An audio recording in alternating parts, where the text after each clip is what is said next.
Rajan D Jayan வணக்கம் மற்றும் நன்றிகள் பல. வெந்து தணிந்தது காடு டைரக்டர் கௌதம் வாசுதேவ் மேனன் அவர்களுக்கு ஒரு வணக்கத்தை போடு. என்னை நோக்கி பாயும் தோட்டா, நான் அப்படியே வந்த வழியை வெளியே போயிட்டுட்டா. அச்சம் என்பது மடமையாடா, அஞ்சாமல் போன ஆடியன்ஸ் பல பேரோட நிலைமை கவலை கிடமடா. என்னை அறிந்தால் உனக்கு என்ன வேணும் சொல்லு, உலகத்தை கேட்க சொல்லு, வாய்ஸ் ஓவரில் மட்டுமே நான் படத்தை எடுப்பேனே. நீதானே எந்தன் பொன் வசந்தம், கடமைக்காக எடுத்த படமோ ரொம்ப மோசம், but I like that film. கடைசியா விண்ணை தாண்டி வருவாயா, பழைய கௌதம் வாசுதேவ் மேனன் அவர்கள் திரும்ப வருவாரா? ஏன்னா அவரோட இயக்கத்துல வந்திருக்க ஜோஷுவா இமை போல் காக்க, அடி வாங்கின எல்லாரையும் அலே காத்தூக்க. இமை போல் காக்க அலே காத்தூக்க. அடடா, என்ன ஒரு ரைமிங் இல்லை? பிகாஸ் இந்த ஜோஷுவா ஒரு படமே அல்ல. இருந்தாலும் இந்த படத்தோட கதையை நான் சொல்ல ட்ரை பண்ணுறேன். அது என்ன கதைனா, ஹீரோயினை பல பேர் கொல்ல வருவாங்க. அவங்க எல்லாரையும் நம்ம ஹீரோ கொன்றுவார். இவர் ஏன் அவங்கள கொல்றாருன்னு கேட்டால் அதுக்கு ஒரு டைலாக் சொல்லுவார். என்னன்னு, நான் இருக்கேன், நான் பார்த்துக்கிறேன். இதை கேட்டு நான் என்ன தெரியுமா சொல்ல விரும்புகிறேன்? வாரணம் 1000 வலிகள் தான் வருத்தம் தரும்.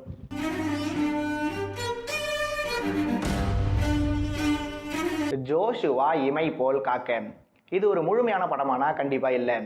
ஏன்னா நம்ம கௌதம் மேனன் சார் அவர்கள் ஃபைனான்ஷியலாக ஒரு ப்ராப்ளமில் இருக்கும்போது நம்ம ஐஸ்வரி கணேஷ் அவருக்கு ஹெல்ப் பண்ணுறாரு. அதனால் அவர் கம்பெனிக்கு நம்ம Gautham Menon back to back படங்களை பண்ணுறாரு. அதில் முதல் படம் தான் வெந்து தணிந்தது காடு வந்த வழியே போயிடுன்ற மாதிரி ஒரு படத்தை எடுத்திருந்தாங்க. அந்த படத்தில் சிம்பு மாதிரி ஒரு சீசன்ட் ஆர்டிஸ்ட் ஹீரோ நடிச்சிருந்தாரு. சீசன்ட் ஆர்டிஸ்ட் ஹீரோ நடித்த படமே எப்படி இருந்தது நம்ம எல்லாருக்கும் தெரிஞ்சிருக்கும் போது நம்ம கௌதம் வாசுதேவ் மேனன் அவர்கள் வருண் அவர்களை வச்சு இந்த ஜோஷுவா இமை போல் காக்கா படத்தை டைரக்ட் பண்ணியிருக்காரு. சாரி, கடமைக்காக டைரக்ட் பண்ணியிருக்காரு. ஏன்னா இந்த படத்தில் கதைன்னு ஏதாவது இருக்கா? ஏன் இல்லாமல் ஹீரோயினுக்கு வர ஆபத்துக்களை நம்ம ஹீரோ எப்படியாவது தடுக்கணும். ஹீரோயினுக்கு ஆபத்து வருது ஏன்னா அவங்க ஒரு இன்டர்நேஷ்னல் கேஸில் சம்மந்தப்பட்டிருக்காங்க. அது என்ன இன்டர்நேஷ்னல் கேஸ்ன்னு கேட்டால் அதெல்லாம் கேட்கக்கூடாது. அது ஒரு இன்டர்நேஷ்னல் கேஸ், அவ்வளவுதான். ஜெயிலில் ஒரு ஃபாரினரை காட்டுவாங்க. கட்டு பண்ணால் ஹீரோயினை கொள்ள ஒரு 1,00,000 பேர் பைக்கு காரு ஃப்ளைட்னு எங்கே இருந்து வராங்க, எதுக்கு வராங்க, எப்படி வராங்கன்னு எதை பற்றியுமே கவலைப்படாமல் அவங்க வருவாங்க. ஹீரோ கையால் சாவாங்க, மறுபடியும் வருவாங்க, மறுபடியும் சாவாங்க, மறுபடியும் வருவாங்க. ஆனால் இந்த முறை செத்தது படம் பார்க்க போன நம்மை போன்ற ஆடியன்ஸ் தான். சரிங்க, கதை தான் சரியில்லை. அப்போ திரைக்கதை எப்படின்னு கேட்டால், திரைக்கதையா இந்த படத்தை பேஸ் பண்ணி தான் how to craft a best screen பிளேன்னு ஒரு புக்கு பப்ளிஷ் பண்ண போகிறாங்களாமா. அந்த புக்கோட பேர் என்ன தெரியுமா? காதில் இருந்து வழியுது ரத்தம், அதுக்கு காரணமோ துப்பாக்கி சத்தம். இல்லை, நான் தெரியாமல் தான் கேட்குறேன். ஹீரோயின் உயிருக்கு ஆபத்துன்னு தெரிஞ்சிடுச்சு, அவங்க எங்கேயாவது ஃபாரின்லேயே சேஃபாக இருந்திருக்கலாம். அப்படி இல்லைனா இந்தியா வந்த பிறகாவது கொஞ்ச நாளைக்கு யாரோட கண்ணிலையும் படாத மாதிரி இருந்திருக்கலாம்னு யோசிச்சா, இவங்க என்னடானா ரெஸ்டாரண்ட்டு தேட்டர்னு ஜாலியாக ஊர் சுற்றிட்டு இருக்காங்க. அது ஏன்னு கேட்டால் அப்போ தானே ஸ்க்ரீன் பிளே விறுவிறுப்பாக இருக்கும்னு இவங்களே நம்மளை பார்த்து கேட்டாலும் கேட்பாங்க போல. நெக்ஸ்ட் என்ன, கதையை பற்றி பேசியாச்சு, திரைக்கதையில் இருந்த சிறப்புகளை விவரிச்சாச்சு. அதனால் வரிசையில் வாலண்டியராக வரவர் தான் நம்ம வசனம். கௌதம் மேனன் படங்களில் அதிகப்படியான ஆங்கில வசனங்கள் வரத்தொன்னும் புதுசு இல்லை. ஆனால் அதுவும் இந்த படத்தில் சுத்தமாகவே ஓட்டலை. We are all know that current generation peoples are unknowingly using English words when they speaking.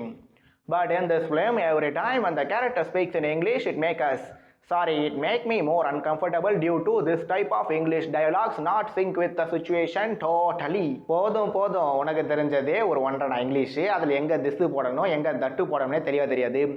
அப்படி இருக்கும்போது நீ எல்லாம் இதுக்கு இங்கிலீஷ் பேச ட்ரை பண்ணுறேன்னு நீங்கள் எல்லோரும் என்னை பார்த்து கேட்பீங்கன்னு நல்லாவே தெரியும். அதனால் நம்ம அப்படியே பர்ஃபார்மன்ஸை பற்றி இல்லை, படத்தில் நடித்த நடிகைகளோட நடிப்பை பற்றி பார்க்க ட்ரை பண்ணலாம். அதில் முதல்ல வரவர் தான் நம்ம கதாநாயகன் வருண் அவர்கள். வருணை நாம் இதுக்கு முன்னாடியே ஒரு சில படங்களில் பார்த்துருந்தாலும் இந்த படத்தில் ஆக்ஷன் வைஸ் அவர் உண்மையிலேயே கலக்கியிருந்தார். பட் இதே பாராட்டு ஆக்டிங்கில் இல்லை. இந்த படத்தில் இவருக்கும் சரி ஹீரோயின் ராகிக்கும் சரி நடிப்பில் ஸ்கோர் பண்ணுற மாதிரிலாம் எந்த சீனுமே இல்லை.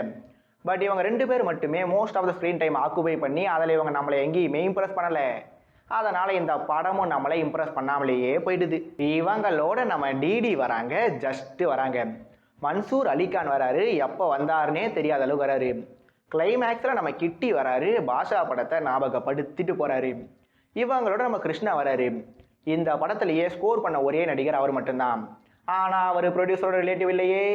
அதனால் அவரோட கேரக்டரையும் மொக்க பண்ணி படத்தையும் டோட்டலாக மொக்க பண்ணிடுறாங்க. கதை சரியில்லை, திரைக்கதை தெளிவில்லை, வசனம் வலுவாக இல்லை, நடிப்பு நம்மளை இம்ப்ரெஸ் பண்ணலன்னு பார்த்தா இந்த லிஸ்ட்டில் டெக்னிக்கல் விஷயங்களும் அப்படியே வந்து ஆட் ஆகுது. ஏன்னா சினிமாவில் long shot, mid shot, close up ஷாட்ஸ்னு பல ஷாட்ஸ் இருக்குன்னு நினைக்கிறேன். இதில் பெரும்பாலும் க்ளோஸ்அப் ஷாட்ஸ் யாருக்கு போவாங்கன்னா நல்ல நடிகர்களுக்கு போவாங்க. உதாரணத்துக்கு சொன்னால் லெஜெண்ட் படத்தில் பார்த்தீங்கன்னா அண்ணாச்சிக்கு மிட் ஷாட்டு, லாங் ஷாட் வச்சுட்டு மற்றவங்கள க்ளோஸ்அப்பில் காட்டியிருப்பாங்க. ஆனால் இந்த படம் முழுக்க ஹீரோ ஹீரோயினுக்கு க்ளோஸ்அப் ஷாட்ஸை வச்சு அதில் அவங்க நடிக்க ரொம்பவே கஷ்டப்படுறாங்க.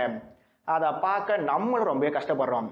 இதை சரி பண்ண வேண்டிய எடிட்டரும் ரொம்பவே கஷ்டப்பட்டு ஒரு கட்டத்துக்கு மேலே டிவி சீரியல் பேட்டர்னில் எடிட்டிங் பண்ணிட்டு போயிருக்காரு. இதெல்லாம் பத்தாதுன்னு அங்கங்கே பாட்டு வருது. பிஜிஎம் அப்படியே மயக்கமா தயக்கமான கொஞ்ச நேரம் இருக்கு. திடீர்னு சில நிமிஷம் மூட அப்படியே அப்போ நீட்டக்குன்னு டவுன் ஆயிடுது. இது போன்ற விஷயங்களும் ஏன் நடக்குதுன்னே தெரியல.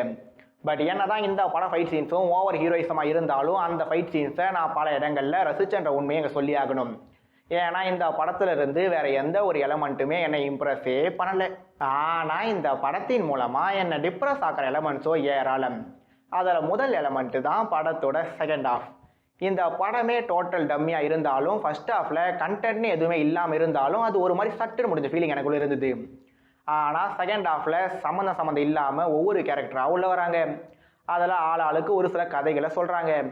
அந்த கதைகளுக்கும் இந்த படத்துக்கு என்ன சம்மந்தம், இந்த படத்தால் யாருக்கு பிரயோஜனம்னு இந்த படத்தில் இருக்க கேள்விகள் மட்டும் அதிகம். ஆனால் அந்த எல்லா கேள்விகளுக்கும் பதில் ஒன்று மட்டும்தான். அது என்னன்னா ஜோஷுவா இமை போல் காக்க, அதனை தயவு செய்து யாரும் பார்க்காமல் தவிர்க்க. மீண்டும் இன்னொரு வீடியோவில் சந்திக்கும் வரை இது ராடி ரிவ்யூ. நான் ராஜன் டி விஜய். நன்றிகள் பல மற்றும் வணக்கம்.